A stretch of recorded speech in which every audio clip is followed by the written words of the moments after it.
Welcome to our channel. Today we how to transfer Google Docs to PDF with batch automation, detailed guide step by step clearly. First, open your Google Drive and locate the folder containing your Google Docs. Select all the documents you want to convert to PDF. Right-click on the selected files to open the context menu. In the menu, look for the option labeled Download. Click on Download to initiate the download process. This will create a compressed zip file containing all your selected Google Docs in Microsoft Word format. Once the download is complete, locate the zip file in your Downloads folder. Right-click on the zip file and select Extract All to unpack the contents. Open the extracted folder to find the individual Word documents. Next, you will need a batch conversion tool to convert these Word documents to PDF. A popular choice is Adobe Acrobat, but there are free alternatives like Small for PDF Creator.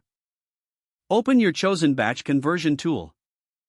Import the extracted Word documents into the conversion tool. Set the output format to PDF.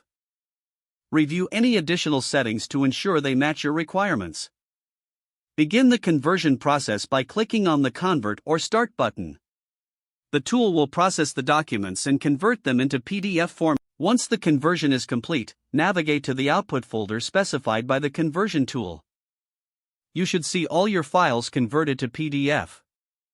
If necessary, repeat the process for any additional Google Docs you wish to convert. Now you have your Google Docs transferred to PDF format using batch automation.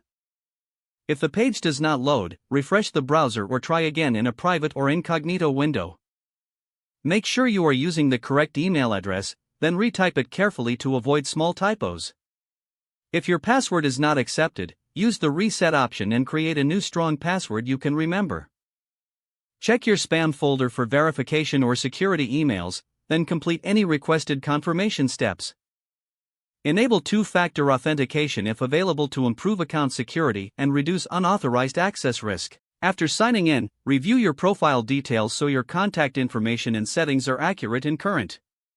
If you see an error message, note it down and try again after restarting your device and internet connection. Log out when you finish, especially on shared devices, to keep your account and payment information secure. Don't forget to like this video and subscribe to our channel for more step-by-step tech guides.